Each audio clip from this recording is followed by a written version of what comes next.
Le grand ballroom de l'hôtel Rosewood scintillait de 1000 éclats de lumière, chaque lustre en cristal projetant des prismes arc-en-ciel sur les visages des invités élégamment vêtus. Je me tenais dans l'ombre près de l'entrée, observant la scène se dérouler devant moi comme une étrange pièce de théâtre. La mariée, ma sœur Olivia, flottait à travers la foule dans sa robe de mariée de créateur, acceptant les félicitations avec une grâce étudiée. Nos parents, George et Margaret Wilson, la suivaient comme des satellites fiers, leurs visages illuminés d'une joie qu'ils ne m'avaient jamais témoignée. « Veuillez signer ici, mademoiselle Martinez », murmura la coordinatrice du mariage en me tendant une tablette avec l'autorisation de paiement final pour la salle. Je réprimai un sourire en voyant le faux nom que j'avais utilisé pour acheter la chaîne d'hôtel Rosewood 3 ans plus tôt. Si seulement ils savaient qu'Elena Martinez, la mystérieuse magnate de l'hôtellerie, était en réalité Elena Wilson, la fille qu'ils avaient déclarée morte il y a 10 ans. Je fis défiler ma signature et rendis la tablette, ajustant le masque élégant qui couvrait la partie supérieure de mon visage. Le thème du bal masqué avait été l'idée d'Olivia, bien qu'elle n'ait sûrement pas réalisé à quel point il servait parfaitement mon dessin.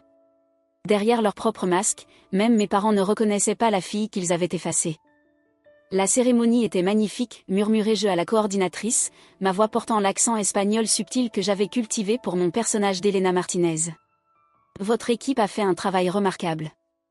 Elle me gratifia d'un sourire radieux, inconsciente du fait que c'était moi qui signais ces chèques. Merci, mademoiselle Martinez. Nous sommes tellement honorés que vous soyez venue en personne superviser le mariage des Wilson. C'est l'une des familles les plus influentes de Boston, vous savez. Je le savais que trop bien. Les Wilson étaient l'aristocratie de Boston depuis des générations, leur empire maritime remontant aux années 1800. Cet héritage de succès et de perfection était tout pour mes parents et aussi la raison pour laquelle ils avaient trouvé si facile d'effacer leur fille défectueuse. Mon crime ? Refuser d'épouser l'homme qu'ils avaient choisi pour moi, un héritier d'une compagnie maritime rivale. À 22 ans, tout juste sorti d'une école de commerce et rêvant de moderniser l'entreprise familiale, j'avais osé suggérer que les mariages arrangés étaient dépassés, que peut-être l'industrie du transport maritime avait plus besoin d'innovation que de fusion par le biais du mariage. L'argument qui s'ensuivit résonne encore dans mes cauchemars, la rage de mon père, la froide déception de ma mère, enfin, l'ultimatum, épouser Jonathan Porter ou être totalement coupé de la famille. J'ai choisi la liberté. Le lendemain matin, j'ai vidé mon fonds de confiance, un maigre 50 000 $ qu'ils avaient oublié de geler, et j'ai disparu. J'ai passé le premier mois dans un motel bon marché, m'enseignant tout ce que je pouvais sur les pratiques commerciales modernes, la transformation numérique et le capital risque. J'ai changé d'apparence, adopté un nouvel accent et créé Elena Martinez à partir de rien. Ce que je ne savais pas à l'époque, c'est que mes parents avaient choisi de gérer mon départ de la manière la plus dramatique possible. Plutôt que d'admettre que leur fille les avait défiés, ils avaient dit à tout le monde que j'étais morte dans un accident de voile au large des côtes. Ils avaient même organisé des funérailles, avec un cercueil vide et des éloges larmoyants sur leur chère Elena, partie trop tôt. J'ai appris ma propre mort 6 mois plus tard en essayant de contacter ma jeune sœur. L'email que je lui avais envoyé m'est revenu, mais pas avant que je ne voie sa photo de profil sur les réseaux sociaux, Olivia, vêtue de noir, debout à côté de nos parents lors de mon service commémoratif. C'est à ce moment-là qu'Elena Wilson est réellement morte et qu'Elena Martinez est née. Mademoiselle Martinez ? La voix de la coordinatrice me ramena au présent. Souhaitez-vous prendre place pour le dîner ? J'acquiesçai, la suivant jusqu'à une table à l'arrière de la salle de bal assez proche pour tout observer, mais suffisamment éloignée pour préserver mon anonymat. L'ironie de payer pour la salle du mariage de ma sœur et de posséder le manoir où vivaient encore mes parents ne m'échappait pas. Au cours de la dernière décennie, j'avais systématiquement acheté chaque propriété utilisée par les Wilson, chaque hôtel qu'ils fréquentaient et une participation majoritaire dans la plupart de leurs partenaires commerciaux. Ils ne le savaient tout simplement pas encore. La voix de mon père s'éleva soudain dans la pièce, suffisamment forte pour atteindre ma table. « Mesdames et messieurs, si je pouvais avoir votre attention, s'il vous plaît. » La foule se tut alors que George Wilson levait son verre de champagne. Impeccable dans son smoking, il imposait toujours par sa prestance, ses cheveux argentés brillant sous les lustres. 10 ans avaient creusé quelques rides distinguées sur son visage, mais son aura autoritaire restait intacte. Aujourd'hui est un jour de joie, où nous célébrons le mariage de ma fille unique, Olivia, avec l'amour de sa vie. Fille unique. Les mots frappèrent comme un coup physique même après toutes ces années. Mais c'est aussi un jour teinté d'une douce amertume, poursuivit-il, sa voix chargée d'une émotion savamment dosée. Je ne peux m'empêcher de penser à notre chère Elena, la sœur d'Olivia, qui nous a quittés bien trop tôt. Elle aurait adoré voir ce jour. À ses côtés, ma mère tamponna ses yeux avec un mouchoir brodé à ses initiales, l'image parfaite de la mère endeuillée, pleurant encore son enfant perdu. Si seulement il savait que cet enfant perdu était assis à une dizaine de mètres d'eux, contrôlant plus de richesses et de pouvoir que la famille Wilson n'en avait accumulé en 6 générations. Un serveur apparut à mon côté. Encore du champagne, mademoiselle Martinez ? J'acceptai la coupe, profitant de ce moment pour me recentrer. Je n'étais pas venu ici pour me venger, ou du moins, c'est ce que je me répétais. J'avais bâti mon empire par une véritable innovation, en transformant des entreprises en difficulté en puissance moderne. Le fait que je contrôle maintenant la majorité des intérêts commerciaux de ma famille n'était qu'un heureux hasard. Quel drame pour leur fille aînée, murmura la vieille dame assise à côté de moi, visiblement avide de partager quelques ragots avec la mystérieuse propriétaire d'hôtel. On dit qu'elle est morte dans un accident de voile, la pauvre. Avant la fin, elle était troublée. Elle défiait ses parents, refusait un mariage brillant. Certains chuchotaient même qu'elle aurait pu. Elle fit un vague geste de la main. Le faire exprès. Mes doigts se crispèrent autour de ma coupe de champagne. Évidemment qu'ils avaient laissé entendre que ma mort était un suicide. Cela servait leur récit, celui d'une fille rebelle qui n'avait pas supporté la pression de leurs attentes, bien plus facile à admettre que la vérité, à savoir que j'avais choisi la liberté plutôt que leur contrôle étouffant. Le tintement d'un verre attira l'attention de tous. Olivia s'était levée pour prononcer son propre discours, son mari rayonnant à ses côtés. Ma petite sœur était devenue une femme magnifique, bien que sa beauté ait une fragilité qui me rappelait notre mère. Merci à tous d'être ici aujourd'hui, commença-t-elle, sa voix portant cette élégance travaillée qu'on m'avait autrefois forcée à apprendre. Comme l'a dit Père, cette journée est parfaite à presque tous égards. La seule chose qui manque, c'est ma chère sœur, Elena.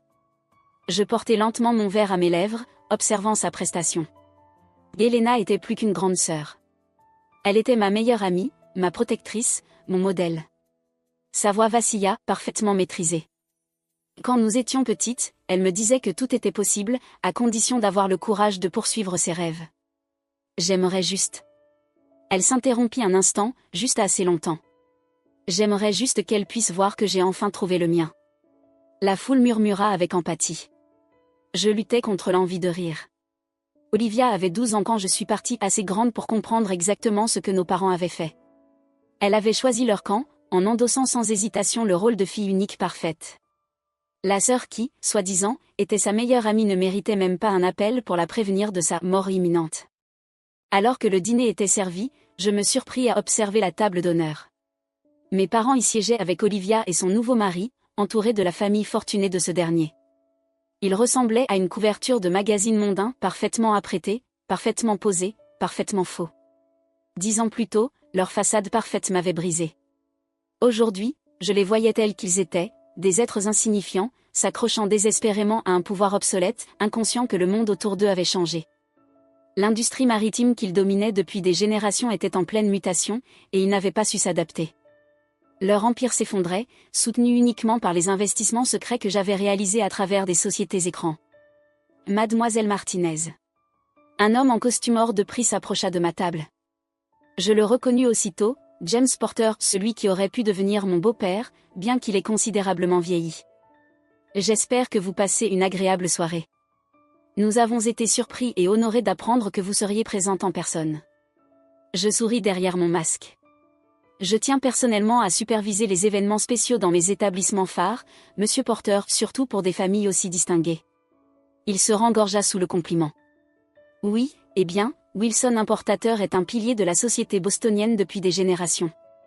Même si, je dois l'admettre, ces dernières années ont été éprouvantes. Je gardais un ton simplement poli, même si je savais exactement à quel point la situation avait été difficile pour les deux familles. Mes entreprises avaient discrètement acquis des parts majoritaires dans leurs principales routes maritimes, modernisé les opérations et comprimé leurs marges bénéficiaires. L'industrie n'est plus ce qu'elle était, dit-il en soupirant lourdement. Ces startups technologiques, ces entreprises logistiques modernes, elles bouleversent tout. Tenez, rien que le mois dernier, nous avons perdu notre plus gros client au profit d'une société montante, Phoenix Maritime, je crois. Je réussis à ne pas sourire. Phoenix Maritime avait été l'un de mes premiers achats, transformé d'un transporteur local en faillite en une puissance logistique numérique. Le progrès peut être difficile à naviguer, dis-je diplomatiquement. Le progrès, ricana-t-il. À mon époque, les affaires se faisaient grâce aux relations, aux liens familiaux. Saviez-vous que mon fils devait épouser la fille aînée de George Wilson? Là, ça aurait été une fusion digne d'un empire. Mais cette fille avait d'autres idées. Il secoua la tête. Tragique, ce qui lui est arrivé. Mais peut-être que c'était mieux ainsi, vu son tempérament rebelle. La flûte en cristal que je tenais menaçait d'éclater sous la pression de mes doigts. Avant que je ne puisse répondre, un remue-ménage à la table d'honneur attira l'attention de tous. Ma mère s'était levée soudainement, chancelant légèrement. Apparemment, le champagne avait coulé un peu trop librement. Je dois absolument dire, déclara-t-elle, sa voix prenant cette précision particulière des gens élégamment ivres, à quel point il est merveilleux de voir tous nos chers amis ici, surtout ceux qui nous ont soutenus après la perte de notre Alena. Je restai parfaitement immobile, observant l'accident en cours. Quelle période difficile, poursuivit-elle en tamponnant ses yeux. Devoir dire à tout le monde que notre fille, quelle honte. Mais nous avons préservé le nom de la famille, n'est-ce pas Georges? Nous lui avons offert un bel adieu, même si elle ne le méritait pas. Margaret. La voix de mon père coupa net son monologue, tranchante comme une lame d'acier. Tu devrais peut-être t'asseoir. Mais le champagne avait fait sauter quelque chose dans la façade parfaite de ma mère. Oh, mes chéris, je dois absolument dire à mademoiselle Martinez à quel point c'est un honneur de l'avoir parmi nous. Une femme aussi réussie, et par ses propres moyens. Rien à voir avec notre pauvre Alena, qui pensait pouvoir rejeter ses obligations familiales et réussir toute seule. Elle éclata de rire, un son cassant comme du verre brisé. Comme si une Wilson pouvait survivre sans les liens familiaux. Elle n'a même pas tenu un mois avant que... Ça suffit. Mon père s'était levé, le visage rouge de colère. Margaret, tu es en train de faire un scandale. La salle de bal était devenue silencieuse, des centaines d'invités observant la scène avec une fascination horrifiée. Olivia cachait son visage dans ses mains, son nouveau mari lui tapotant l'épaule maladroitement. Je me levai lentement, ma chaise raclant contre le sol en marbre. Ce son attira l'attention de ma mère, qui posa les yeux sur moi avec l'intensité troublante des ivrognes véritables. Mademoiselle Martinez, lança-t-elle. Vous devez absolument nous révéler votre secret. Comment une femme sans nom de famille, sans connexion, a-t-elle pu bâtir un tel empire? Ma Helena pensait qu'elle pouvait faire la même chose, vous savez. Elle croyait être plus maligne que des générations de savoir-faire Wilson. Et maintenant, elle est... Elle est quoi, maman? Les mots quittèrent ma bouche avant que je ne puisse les retenir, mon accent soigneusement travaillé glissant malgré moi. Ma mère se figea, quelque chose traversa son visage, une reconnaissance, aussi impossible soit-elle. Mais le moment passa. Elle cligna des yeux, troublée par la question venant d'une inconnue. Mon père l'avait rejointe, prenant fermement son bras. « Je vous prie d'excuser ma femme, dit-il avec aisance. L'émotion de la journée, les souvenirs. S'il vous plaît, profitez de votre dîner. » Il l'emmena, sans doute pour qu'elle cuve le champagne dans l'une des suites de luxe de l'hôtel. Suite que je possédais. Un hôtel que je possédais. Tout comme je possédais encore le manoir où il vivait et une participation majoritaire dans les entreprises qu'il croyait toujours diriger. Je me laissai retomber dans ma chaise, les mains légèrement tremblantes. J'étais passé trop près de la révélation, laissant la douleur d'autrefois éclipser 10 années de planification méticuleuse. La vieille femme assise à côté de moi me tapota le bras avec sympathie. « Ne les laissez pas vous atteindre, ma chère, dit-elle. Les vieilles familles comme les Wilson, elles ne savent pas s'adapter. Le monde d'aujourd'hui appartient aux gens comme vous. Autodidactes. Visionnaires. D'ailleurs, j'ai entendu dire que votre chaîne d'hôtels se lançait dans le transport maritime et la logistique. Entre autres, murmurai-je, retrouvant mon accent. Elle n'avait aucune idée que ma chaîne d'hôtels n'était que la partie visible de l'iceberg. Par le biais de diverses sociétés écrans et holdings, Alina Martinez contrôlait un empire de plusieurs milliards construit spécifiquement pour démanteler, pièce par pièce, tout ce que les Wilson avaient un jour valorisé. Le reste du dîner se déroula dans un flou de bavardage poli et d'observations subtiles. J'observais ma sœur danser avec son nouveau mari, mon père s'efforçant de rassurer les invités embarrassés, et ma mère nulle part en vue. Ils avaient l'air exactement de ce qu'ils étaient, les vestiges d'une époque révolue, agrippés à des apparences alors que leur véritable pouvoir leur échappait. Quand je me levai enfin pour partir, la coordinatrice du mariage se précipita vers moi. « Mademoiselle Martinez, resterez-vous pour la nuit? Nous avons préparé la suite présidentielle. » « Non, répondis-je doucement, observant mon père porter un toast. Je pense que j'ai eu ma dose de drame familial pour ce soir. Elle rit nerveusement, ne sachant visiblement pas comment réagir au ton sec de sa patronne. Je lui tendis une enveloppe épaisse, un cadeau de mariage pour ma sœur, bien qu'elle ne saurait jamais d'où il venait réellement. Assurez-vous que les mariés ne manquent de rien, ordonnai-je. Et envoyez de l'eau et de l'aspirine à la chambre de Madame Wilson. Elle en aura besoin demain matin. Alors que je quittais la salle de bal de cristal, j'entendis une dernière fois la voix de mon père. À la famille, ce que nous avons de plus précieux. Je ne me retournai pas. Helena Wilson était morte, après tout. Ils s'en étaient assurés eux-mêmes. Mais Helena Martinez était bien vivante. Et elle ne faisait que commencer.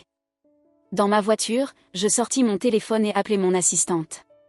Maya, exécute la phase 2. Il est temps que les Wilson découvrent à qui ils ont réellement affaire. Les semaines suivantes allaient tout changer. Mais cela fait partie d'une autre histoire. Le matin suivant le mariage d'Olivia, je sirotais un café dans mon bureau en attique, surplombant le port de Boston, observant les navires de la Wilson Shipping ramper sur l'eau comme de petits insectes obsolètes. L'explosion alcoolisée de ma mère avait précipité mon calendrier, mais c'était peut-être pour le mieux.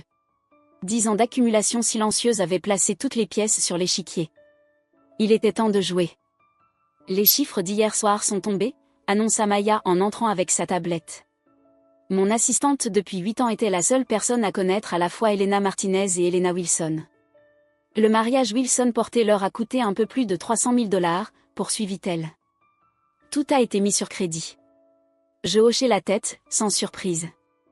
Et leur situation financière actuelle? Critique. Maya fit apparaître des tableaux détaillés. Les pertes trimestrielles de Wilson Shipping atteignent 12 millions.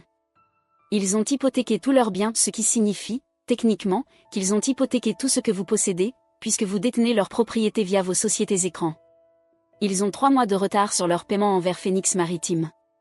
Ce qui veut dire qu'ils ont 3 mois de retard sur leur paiement envers moi, conclus-je. Et la fusion avec les porteurs sur laquelle ils comptent? La société de James Porter ne vaut guère mieux. Fusionner les deux reviendrait à attacher 2 pierres et espérer qu'elles flottent. Je souris, me souvenant des remarques condescendantes de James Porter lors du mariage. L'homme qui s'était autrefois cru digne d'arranger mon mariage était désormais submergé par les dettes, sa société perdant client après client au profit de mes opérations plus efficaces. Envoyer des avis à tous leurs principaux clients, ordonnai-je. Il est temps que Phoenix Maritime augmente ses tarifs. Voyons combien resteront fidèles à des méthodes dépassées quand des solutions modernes peuvent leur faire économiser des millions. Maya prit note, puis hésita. Il y a autre chose. Votre père a convoqué une réunion d'urgence du conseil d'administration de Wilson Shipping pour demain matin. Enfin.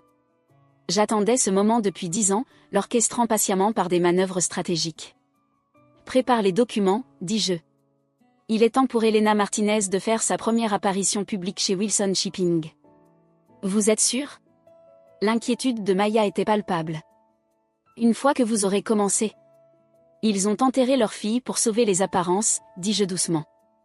Ils vont maintenant découvrir ce que cette décision leur a vraiment coûté. Le lendemain matin, je m'habillai avec un soin particulier, un tailleur Armani rouge sang qui respirait le pouvoir, des talons loup-boutin qui claquaient comme des armes sur le marbre, et un petit pendentif en forme de boussole en or, ayant appartenu à ma grand-mère, la seule Wilson qui m'ait jamais aimé. Le siège de Wilson Shipping n'avait pas changé en 10 ans. Le même bâtiment en granit imposant. La même plaque en laiton, fondée en 1847. Le même portrait de mon arrière-grand-père, sévère, dans le hall. Mais aujourd'hui, il y avait une tension dans l'air, des murmures nerveux, des regards furtifs alors que les employés remarquaient mon arrivée. Mademoiselle Martinez, la réceptionniste se leva d'un bond. Et nous ne vous attendions pas, enfin, la réunion du conseil est privée? Plus maintenant. Je lui tendis une enveloppe épaisse, mes titres en tant qu'actionnaire majoritaire de Phoenix Maritime et détentrice d'une part significative de la dette de Wilson Shipping. J'ai parfaitement le droit d'assister à cette réunion. Ses mains tremblaient en vérifiant les documents. Je la vis pâlir en réalisant l'étendue du pouvoir qu'Helena Martinez détenait. Bien sûr. 14e étage. Salle du conseil. La montée en ascenseur me laissa un instant pour me recentrer. Dans mon oreillette discrète, la voix de Maya me transmit les dernières nouvelles. Tous les membres du conseil sont présents. Ton père essaie de faire passer un plan de restructuration d'urgence. Il croit encore qu'il peut sauver l'entreprise sans aide extérieure. Les portes de la salle du conseil, en chêne massif, s'étendaient du sol au plafond. Je m'arrêtai une seconde, entendant des voix familières à travers le bois. Nous ne pouvons pas accepter ces conditions, disait mon père. Phoenix Maritime essaie de nous voler l'entreprise morceau par morceau. Nous n'avons pas le choix, George, répondit une autre voix. Nous perdons nos clients, nos navires sont dépassés, et cette mystérieuse Elena Martinez possède la moitié des ports que nous utilisons. Je poussai les portes. La conversation s'interrompit net. 12 hommes en costume hors de prix me fixaient le vieil argent, le vieux pouvoir, les vieilles idées. En bout de table, mon père était figé, un geste suspendu, son visage s'assombrissant à mesure qu'il reconnaissait la femme présente au mariage de sa fille. Mademoiselle Martinez, réussit-il enfin à dire. Ceci est une réunion privée ? Plus maintenant. Je marchai vers la table, mes talons résonnant dans le silence. Ne vous laissez pas interrompre par la discussion sur les conditions imposées par mon entreprise. Votre entreprise, cracha-t-il. Phoenix Maritime n'est qu'un parvenu utilisant des gadgets numériques pour voler des clients établis. Wilson Shipping a survécu pendant 6 générations et continuera de survivre encore exactement 12 jours, le coupé-jeu d'un ton calme. À moins que vous n'acceptiez les conditions de fusion que je suis sur le point de vous présenter. Je déposai un dossier sur la table. À l'intérieur, le fruit de 10 années de travail, des documents prouvant ma propriété de leurs bâtiments, de leurs entrepôts, de leurs résidences. Des preuves de leur dette croissante, de leurs tentatives de modernisation ratées, de leurs efforts désespérés pour sauver les apparences tandis que leur empire s'effondrait. C'est impossible, murmura mon père en feuilletant les pages. Ces propriétés, notre maison, la chaîne d'hôtels. Tout m'appartient, confirmai-je. Ainsi qu'une participation majoritaire dans les sociétés de la plupart de vos clients restants. Admettez-le, monsieur Wilson. Vous n'êtes pas en train de perdre. Vous avez déjà perdu. Il abattit violemment le dossier sur la table. Qui êtes-vous, exigea-t-il. Une milliardaire de la tech venue démanteler une entreprise familiale ? Vous ne savez rien de ce que signifie la tradition. Je sentis ma façade soigneusement construite se fissurer légèrement. Tradition familiale ? Je retirai mes lunettes de soleil de créateur, le regardant droit dans les yeux. Comme la tradition de forcer ses enfants à des mariages sans amour ? Ou celle de les déclarer morts lorsqu'ils refusent d'obéir ? La couleur quitta son visage. Non, souffla-t-il. Ce n'est pas possible. Elena, murmura l'un des membres les plus âgés du conseil, la reconnaissance se dessinant lentement sur son visage. Mon Dieu. Elena Wilson. Je souris, mais sans chaleur. Elena Martinez, en réalité. Je penchai légèrement la tête. J'ai adopté ce nom après que vous m'ayez enterré. C'est une bien meilleure image pour une entreprise que celle de la fille morte d'un magnate décadent du transport maritime. Le chaos explosa dans la salle du conseil. Les membres du conseil criaient des questions, mon père s'effondra sur sa chaise, et quelque part dans le bâtiment, une alarme d'urgence se déclencha. Ça suffit. Ma voix claqua comme un fouet, ramenant le silence. Vous avez exactement 24 heures pour accepter ma proposition de fusion. Si vous refusez, je fais appel à toutes les dettes en souffrance et je liquide vos derniers actifs au profit de mes filiales. Le choix vous appartient. Je me tournai pour partir, puis m'arrêtai à la porte. Ah, papa. J'attendis qu'il me regarde. Tu devrais peut-être aller voir maman. Il paraît qu'elle se remet encore du spectacle qu'elle a offert au mariage d'Olivia. Les agents de sécurité envahirent la salle tandis que je m'éloignais, répondant sans doute à un bouton de panique que mon père avait activé. Je leur souris en passant. Eux aussi travaillaient pour moi, même s'ils ne le savaient pas encore. Dans l'ascenseur, la voix de Maya résonna dans mon oreillette. Les biens, c'était théâtral. Ils adorent un peu de spectacle, répondis-je. J'ai appris avec les meilleurs. Ta mère t'attend dans le hall. Mon corps se tendit. Quoi ? Elle est arrivée il y a 5 minutes. On dirait qu'elle s'est remise du champagne. Les portes de l'ascenseur s'ouvrirent et elle était là. Margaret Wilson, la matriarche de la haute société de Boston, impeccable comme toujours, même au milieu de l'effondrement de son monde. Elle se tenait près du portrait de l'arrière-grand-père, et pendant un instant, je me revis à 18 ans, debout exactement à cet endroit, écoutant ses leçons sur le devoir familial. Mademoiselle Martinez, dit-elle alors que je m'approchais, sa voix aussi fragile que du verre gelé. Ou devrais-je dire Elena Wilson ? Seulement en privé. Je croisai les bras. En public, je reste morte. C'était votre choix, si je me souviens bien. Elle recula légèrement. Nous avons fait ce qu'il fallait pour le nom de la famille. Je ris, un son qui résonna contre les murs de marbre. Regardez autour de vous, maman. Le nom Wilson ne vaut même pas le laiton sur lequel il est gravé. La seule chose qui maintient cette entreprise en vie, c'est mon argent. Ce qui signifie que le nom en jeu maintenant, c'est le mien. Tu prends plaisir à tout détruire, dit-elle, la voix tremblante. À démolir tout ce que nous avons construit. Non. Je fis un pas en avant, assez proche pour sentir son parfum familier. Je sauve tout ce que vous avez détruit. L'entreprise va survivre, se moderniser, grandir. Le nom Wilson continuera simplement pas entre les mains d'un Wilson. Ses lèvres parfaitement maquillées tremblèrent. Nous avons pensé, nous avons vraiment cru que tu étais morte. Pauvre, ruinée, ratée, complétez je. Vous pensiez que votre fille rebelle ne pouvait pas survivre sans la famille. C'est pour ça que vous m'avez effacée. Parce que l'alternative, c'était d'admettre que vous aviez tort. Une larme glissa sur sa joue, creusant une trace dans sa base de maquillage hors de prix. Elena, s'il te plaît. On peut réparer ça. Reviens à la maison. Je ne suis plus cette fille naïve. Je passai devant elle en direction de la sortie. Vous avez 24 heures pour accepter la fusion. Ne t'inquiète pas, je vous laisserai la maison. Considérez cela comme un cadeau de mariage pour Olivia. Dehors, mon chauffeur tenait la portière ouverte.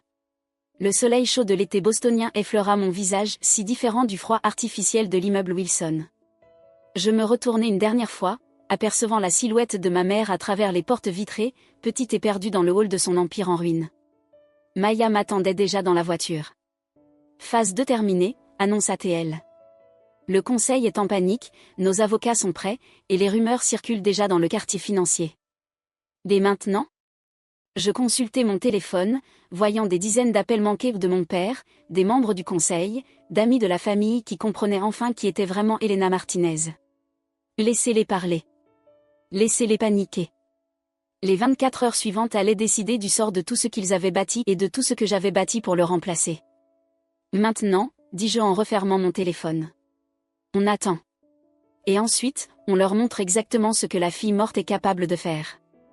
Les 24 heures que j'avais accordées au conseil de Wilson Shipping furent les plus longues de ma vie.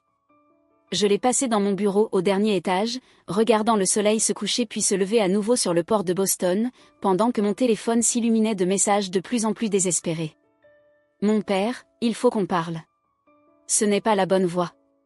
Membre du conseil, on peut discuter des conditions en privé. Amie de la famille, Elena, ma chérie, on n'a jamais cru à cette histoire. Et d'Olivia, étonnamment, c'est vraiment toi? Je ne répondis à aucun d'eux. À la place, je me concentrai sur les derniers détails de mon plan, veillant à ce que chaque pièce soit parfaitement en place. Les médias avaient déjà flairé l'affaire. La fille soi-disant morte de Boston revenant en tant que PDG milliardaire pour reprendre l'entreprise familiale. Les gros titres s'écrivaient d'eux-mêmes. Le Wall Street Journal est en ligne 1, annonça Maya en entrant avec du café frais. Ils veulent une exclusivité.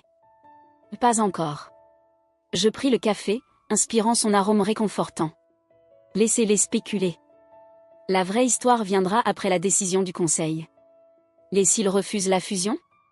Je souris, me rappelant le visage de ma mère dans le hall. Ils ne refuseront pas. Mon téléphone vibra au moment prévu, un message de la secrétaire du conseil. Le vote était terminé. Unanimité pour l'acceptation de la fusion avec Phoenix Maritime. Mon père n'avait même pas voté contre. Peut-être avait-il enfin reconnu l'inévitable. Prépare la conférence de presse, dis-je à Maya. Dans 2 heures. Dans le hall principal de Wilson Shipping.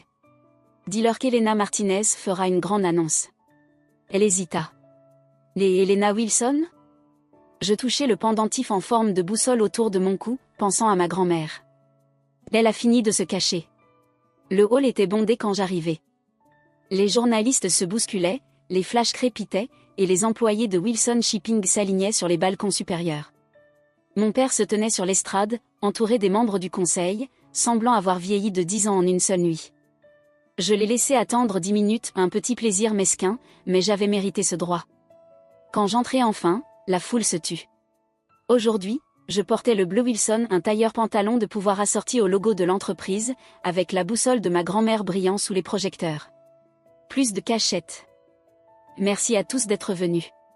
Je montais sur l'estrade. Je m'appelle Elena Martinez, ou, comme certains d'entre vous s'en souviennent peut-être, Elena Wilson. La salle explosa. Les flashs s'affolèrent. Des journalistes crièrent des questions. Et, quelque part dans la foule, j'entendis ma mère étouffer un cri. Je levai la main. Il y a 10 ans, la famille Wilson a annoncé ma mort tragique. Je marquai une pause, puis souris froidement. La vérité est un peu moins dramatique. J'ai simplement refusé un mariage arrangé et suis partie construire ma propre vie. Mes parents, trouvant cela embarrassant, ont préféré enterrer un cercueil vide plutôt que d'admettre que leur fille les avait défiés. Mon père fit un pas en avant, le visage assombri par la colère, mais mes agents de sécurité, ma sécurité l'arrêtèrent. Durant la décennie suivante, repris-je, j'ai bâti ce qu'ils disaient être impossible. Phoenix Maritime a révolutionné la logistique maritime en adoptant les technologies modernes, pendant que des entreprises comme Wilson Shipping restaient accrochées à des méthodes dépassées. Nous avons grandi rapidement, en rachetant des ports, des biens et des clients, y compris beaucoup d'anciens clients de Wilson. Je me tournai pour regarder directement les membres du conseil. Aujourd'hui, j'annonce la fusion de Wilson Shipping avec Phoenix Maritime. Le nom Wilson perdurera, mais l'entreprise sera entièrement restructurée. Tous les membres actuels du conseil prendront leur retraite, avec des indemnités généreuses. Un tumulte s'éleva. Les questions fusèrent. Je vis Olivia entrer discrètement au fond de la salle, encore allée de sa lune de miel, les yeux grands ouverts face à la scène. À présent, dis-je, je vais répondre à vos questions. Mademoiselle Wilson, votre famille savait-elle que vous étiez vivante? Non. Ils étaient très investis dans ma mort. Mademoiselle Martinez, comment avez-vous bâti votre empire? De la même manière que j'aurais modernisé Wilson Shipping si on m'en avait laissé l'occasion. En comprenant qu'une tradition sans innovation n'est qu'une lente décadence. Monsieur Wilson, quelle est votre réaction face au retour de votre fille? Mon père s'avança, et pendant un instant, je vis quelque chose se fissurer dans sa façade fière. Et Elena, nous pensions que... Vous pensiez que j'échouerais, le coupai-je. Voilà le problème, papa. Tu n'as jamais vu qui j'étais vraiment. Il sembla vieillir encore de 10 ans sous mes yeux. Nous avons fait ce que nous pensions juste.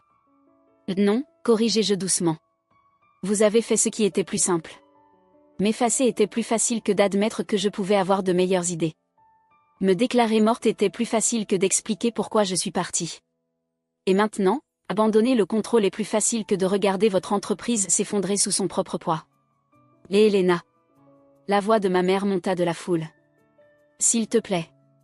Je l'ignorai et me tournai à nouveau vers les journalistes. L'entreprise issue de cette fusion gardera le nom Wilson, par respect pour son histoire. Mais ne vous méprenez pas, il s'agit d'une transformation complète. Nous allons vers l'avenir, que l'ancienne garde l'accepte ou non. D'autres questions fusèrent, mais mon attention fut captée par Olivia, qui se frayait un chemin à travers la foule pour s'approcher de la scène. Elle avait l'air différente de la mariée impeccable d'il y a 2 jours. Plus jeune, en quelque sorte. Plus proche de la sœur dont je me souvenais. Tu étais là, dit-elle en montant sur l'estrade. À mon mariage. Tu nous as vu faire semblant de pleurer ta mort. Je haussai un sourcil. Oui. Je le savais. Sa voix se fit plus basse, presque un murmure. Parfois, je regardais de vieilles photos et j'avais l'impression de t'apercevoir en arrière-plan. Au gala, aux événements caritatifs. Je pensais devenir folle. Tu ne l'étais pas. Pourquoi ne m'as-tu rien dit? Quand tout est arrivé la première fois? Tu aurais gardé mon secret? J'étudiai son visage, voyant la réponse avant même qu'elle ne parle. Non. Tu as toujours été la fille parfaite, celle qui n'a jamais désobéi. Elle frissonna. J'avais 12 ans. Assez grande pour savoir ce qui était bien ou mal. Je m'adoucis un peu, voyant la douleur réelle dans ses yeux. Mais encore assez jeune pour avoir peur de finir comme moi. Une larme coula le long de sa joue. Tu me manques. La vraie toi. Pas la sœur morte et sanctifiée dont tout le monde parlait dans les soirées. Pour la première fois, je sentis ma propre façade se fissurer. Tu m'as manqué aussi. Mais je ne pouvais pas être celle qu'il voulait. Il fallait que je sois moi-même. Mademoiselle Martinez. La voix d'un journaliste retentit. Que va-t-il advenir de la famille Wilson maintenant? Je me tournai à nouveau vers la foule, mon masque professionnel fermement en place. Ils garderont leurs biens personnels, ceux qui ne sont pas déjà légalement à moi, et recevront une compensation équitable pour leurs actions. Je ne suis pas ici pour me venger. Je suis ici pour sauver une entreprise qui s'est perdue. Mais les relations familiales. Je regardais mon père, vaincu sur sa propre scène. Ma mère, pleurant en silence au milieu de la foule. Olivia, partagée entre la sœur qu'elle avait perdue et les parents qu'elle avait choisis. Certaines choses, dis-je doucement, ne peuvent pas être réparées avec de l'argent ou des accords d'affaires. Les Wilson ont déclaré leur fille morte plutôt que d'accepter ses choix. Cela ne disparaît pas simplement parce qu'elle est revenue couronnée de succès. La conférence de presse se termina après cela. Les journalistes obtinrent leurs gros titres. Les photographes prirent leurs clichés de la fille prodigue triomphante. Et, petit à petit, la foule se dissipa. Je restai sur scène, observant mes parents rejoindre leurs avocats, tandis qu'Olivia restait en retrait, hésitante, entre eux et moi. Maya apparut à mes côtés. Les documents sont prêts à être signés. Salle de conférence privée. J'acquiesçai. Donne-moi une minute. Lorsque le hall fut presque vide, je marchai jusqu'à mes parents. De près, ils paraissaient vieux et fatigués, rien à voir avec les figures imposantes de mon enfance. Les avocats vous expliqueront tout, dis-je d'un ton professionnel. Vous vivrez confortablement. La maison est à vous aussi longtemps que vous vivrez. Les résidences secondaires également. Je ne veux pas vous laisser dans la misère. Seulement sans pouvoir. Mon père parla, avec amertume. Comme tu nous as laissés. Je souris, sans chaleur. La différence, c'est que je vous laisse le choix. Signez les papiers, acceptez une retraite confortable, et peut-être pourrez-vous reconstruire quelque chose qui ressemble à une vraie famille. Ou affrontez-moi, perdez tout, et prouvez que votre orgueil est plus important que le sang. Ma mère me prit la main. Je la laissai faire, sentant ses bagues coûteuses contre ma peau. Nous pensions te protéger, murmura-t-elle. Le monde des affaires est si dur pour les femmes. Je me détournai. Je sais exactement à quel point il est dur. J'ai réussi non pas grâce au nom Wilson, mais parce que vous m'avez forcé à me battre sans lui. Olivia s'approcha. Et moi? Tu es ma sœur, dis-je simplement. Ma porte te sera toujours ouverte quand tu seras prête à me connaître telle que je suis, pas comme il voulait que je sois.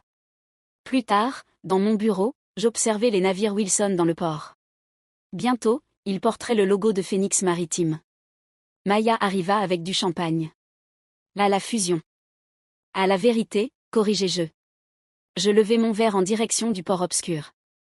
À Helena Wilson, murmurai-je. Qu'elle repose en paix. Puis je me tournai pour retrouver ma sœur. Prête à commencer ce qui allait suivre.